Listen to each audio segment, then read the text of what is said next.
Okay, so this is the last and final video of the year, people. So after this, we are done with all the topics that we need for Calc BC, and then we are ready to just do AP review. So here we go. Final lecture. Drum roll, please. Boom. Okay, so here we go. Example 7. So this is starting on page 6, our third packet, Unit 9. Particle motion. So example C, so it says the data in the table below give you selected values for velocity, and then they give us units, so meters per minute, of a particle moving along the x-axis. The velocity is a differentiable function of time t. So they're just saying essentially like at 0 minutes our velocity is negative 3 meters per minute, so that means we're headed left because the velocity is negative. At t equals 2 minutes, it is now positive 2 meters per minute. So then that means we switch directions, we headed to the right. And then from here on out, it looks like we're headed to the right. Well, who knows really what's happening between 5 and 6, right? Maybe it did a little jog to the left, we don't really know. But we certainly know in general the trend looks like it is headed to the right after that, right? But again, we don't know for sure. So at t equals 0, they're asking, is the particle moving to the right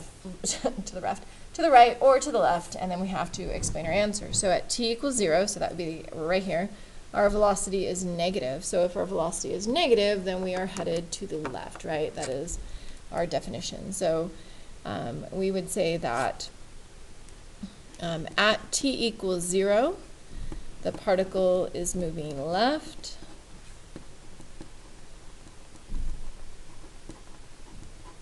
And then that would be because our velocity is 0. So because our velocity at t equals 0 is less than 0. So let me say that again. I think I said that weird. So because our velocity is negative, right? So our velocity at 0 is less than 0, meaning our velocity is negative. So then for part B, they're asking, is there a time somewhere between 0 and 12 when the particle could be resting? And then we have to explain our answer. So it is resting when the velocity is 0, right? So we know the particle is resting if the velocity were equal to 0. So because we have a differentiable function, that implies that continuity component. And so we know that if velocity switched signs going from positive to negative or negative to positive, it would have to hit 0, right? It has to hit 0. And that was by the intermediate value theorem way back from chapter 1. So the particle is resting, right? So it has to be resting somewhere in this little section right here because we're going from negative to positive. So we would say the particle is resting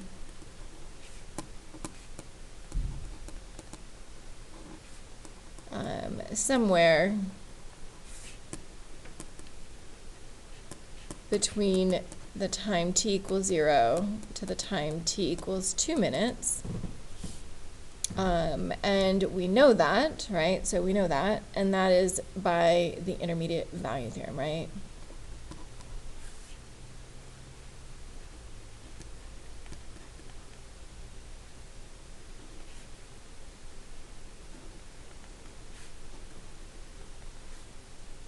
So because velocity goes from negative to positive, and we're going to say that differentiability piece. Because if they didn't give us that, we wouldn't know that it's continuous, so it's possible that it magically went from negative to positive, but that differentiable piece is important. And then this is according to the mean value theorem, or according to the intermediate value theorem, right? I'm just going to abbreviate that right there. Okay. All right, so the particle has to be resting because our velocity goes from negative to positive, so it has to switch to 0 at some point, and that again because it's differentiable. So that's an important component that we address to make sure that we catch all those points we're always trying to earn. Okay, so part C. So use the data from the table to find the approximation for v prime of 10, v prime of 10. So we don't actually know what the velocity is at 10, but we know what it was at t equals 8 and t equals 12. And so that's why we're approximating it. And so then we are going to use like where that instantaneous velocity is equal to that average.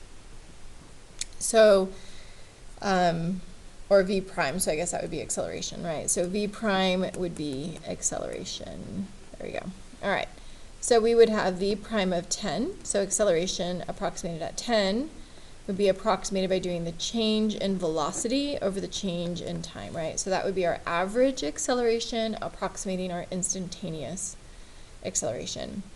And so we're going to go from 8 to 12 because that's where 10 is in between, right? So t equals 10 is somewhere between 8 and 12. So we're going to do the change in velocity over the change in time. So I'm going to do my final velocity, so 5, minus the starting velocity there, which was 7. And then that occurred at time t equals 12 and t equals 8. And then the units here, that would be meters per minute, right? So meters per minute, and then divided by minute. And so then that would be negative 2 over 4, or negative 1/2 meters, and then minutes squared. And so the second component was indicate units of measure, which we did, and that was to explain what is the meaning of v prime of 10. And so we'll go ahead and do that right now. So v prime of 10 is just our acceleration of the particle at t equals 10 minutes. Okay. All right, and then for part D, so they're going to tell us, like, let A of t denote the acceleration. And they want to know, is there guaranteed to be a time somewhere, right, at t equals c, on the interval from 0 to 12, where the acceleration has to be 0. So we're still going to be kind of looking at very similar to our part B. So in order for that acceleration to be 0, that means our velocity needs to switch from either increasing to decreasing or vice versa, right? So for that to occur, so for acceleration to equal 0, our velocity needs to switch from increasing to decreasing, so meaning our slopes are going to go from positive to negative, or the reverse, decreasing to increasing. All right, so let me slide back down here. So if we look here, our velocity goes from -3 to 2, so it's increasing, right? And then 2 to 3, still increasing. And then velocity 3 to 5, still increasing. 5 to 7, still increasing. So velocity is increasing all the way through here, right? Now, it's possible that it does something different because we really don't know what happened, like at 5.5 or 7. But what can we guarantee, right? What can we guarantee? So we're increasing here. And then from 8 to 12, it switches to decreasing, right? So it goes from 5 to 7, so it increased 2, and then it went down 2. So increased and then decreased. So then that means, yes, there is a moment. So yes, that can occur, and that's because A of C is equal to 0 somewhere. And then I'm just going to say from t equals 6 to t equals 12. Like, I could be broader than that, right? I could have said from 0 to 12, but specifically from 6 to 12. And then that is because velocity increased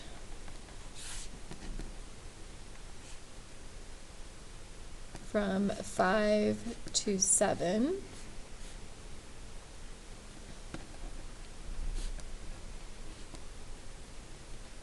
Then decreased to 5.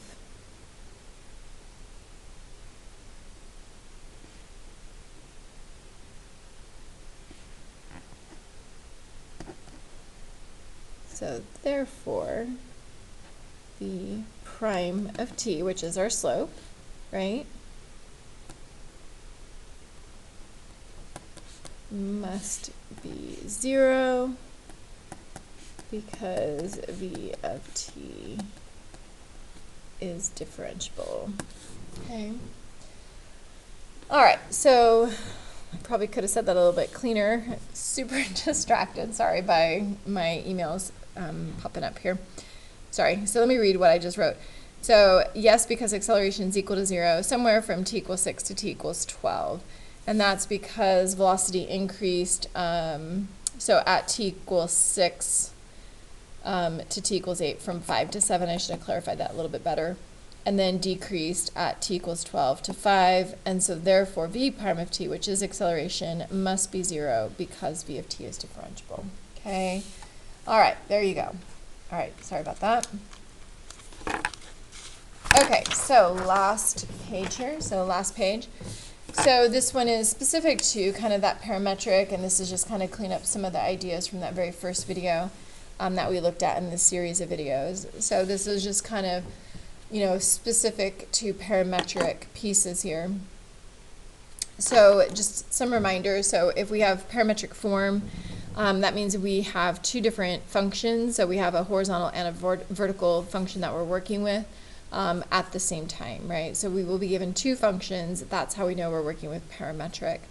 So vector form, we could write it either using this form right here where it's grouped and then they're using parentheses, or this form right here. And again, it doesn't matter how you're opening and closing with your brackets.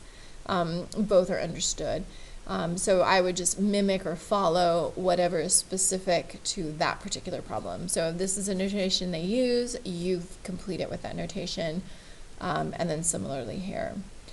So here we are given position, so x and y, and so we would write that into our vector form. Again, either notation would be acceptable, where this is your horizontal and your vertical movement, right, or position. And then 2t, excuse me, is considered your x component or your horizontal movement, and then 4t, because it's in terms of y, is your y component or vertical movement. So if you are in physics, like you have that I hat, j hat, your horizontal, vertical, so like we're kind of in that kind of realm of thinking is where we're at to kind of help you out with that. So if we have our position here, right, then when I take the derivative, that would find me velocity. And so the derivative of f, of course, notation would be f prime, derivative of g would be g prime. And then your acceleration is the derivative of that, right? So acceleration is the derivative of velocity, or your second derivative of position. So that would be f double prime and g double prime. And then your speed, so again, the magnitude of velocity, but because we have a horizontal and a vertical, then we are looking at that hypotenuse, right? That hypotenuse of your change in your position and your change vertically versus horizontally. So that's where this formula is coming from. So there's your speed formula. And so then your total distance traveled is the magnitude or integral of velocity in that absolute value form because it's distance. And so then how would we do that? Then we are just integrating, again, using Pythagorean theorem. So just to kind of tie in, so this like should look familiar. This should look like your arc length, right? Back in your earlier chapters where we did arc length.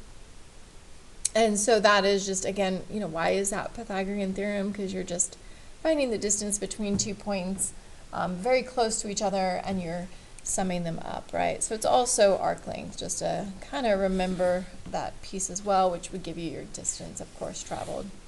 Okay, so let's go ahead and finish out this last problem.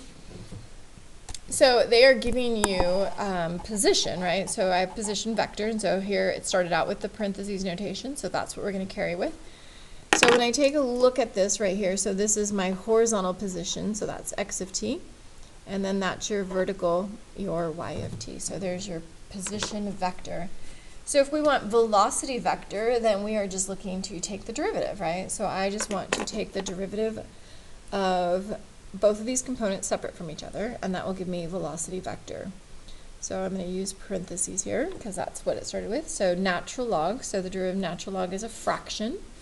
What follows the natural log goes in the denominator, and then its numerator is the derivative. So the derivative of t squared is 2t, that's just power rule, and then the derivative of 2t is just 2. So there is the derivative of the natural log.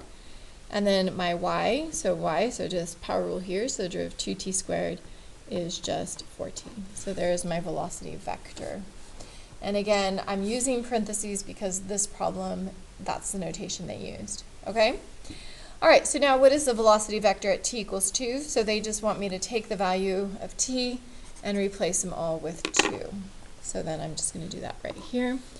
So we've got replace t with 2, so 2 times 2 is 4, plus 2 more is 6. And then 2 squared is 4, plus 2 times 2, which is also 4. So 4 plus 4, which is 8. And then for my y value, so replace t with 2, so 4 times 2 is 8. And so that would be my velocity vector at t equals 2. So this is just saying that my horizontal velocity and my vertical velocity.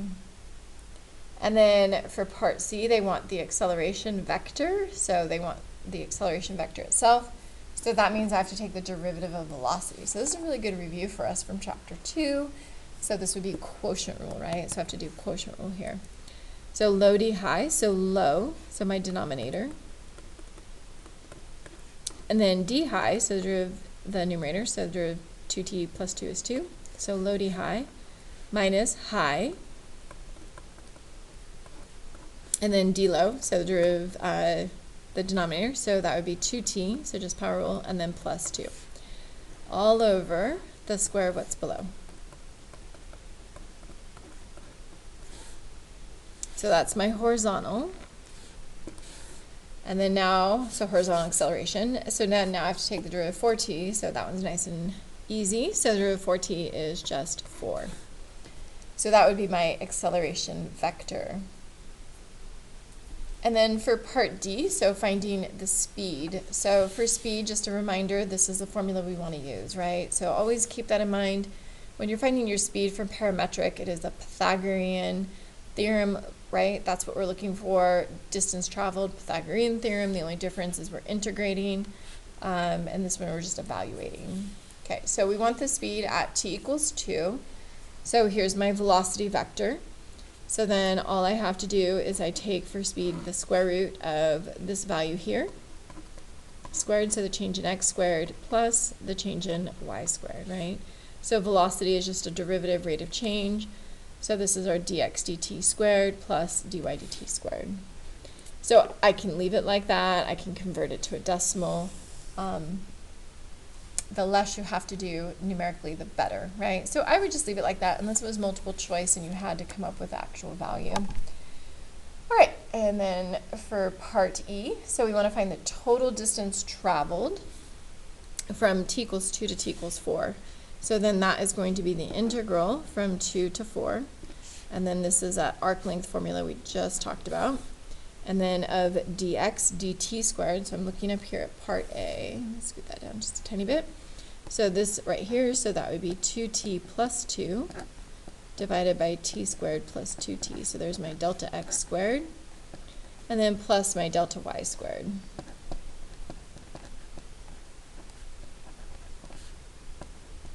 And then I would use my calculator to do that.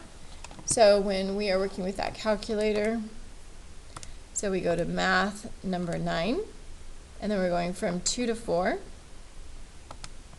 and then the square root. And so I'm going to go ahead and group this, but I'm going to pull up the fraction key so I don't have to, worry about the division component. So I'm going to go to math, and then that's f. Ooh, that didn't work. Ow. Ooh. Here we go. Try that again. Okay, so. Here we go. All right, so alpha f1 and then fraction there. And so that would be 2x plus 2 and then x squared plus 2x. And then I want that squared, right? So squared. And then plus 4t squared or 16x squared with respect to x. Okay. And so then that would be 24.028, and then I'm going to truncate it, and I don't think we were given units. Yeah, no units, so that would be the answer there. Okay. All right, there you go, and that's that.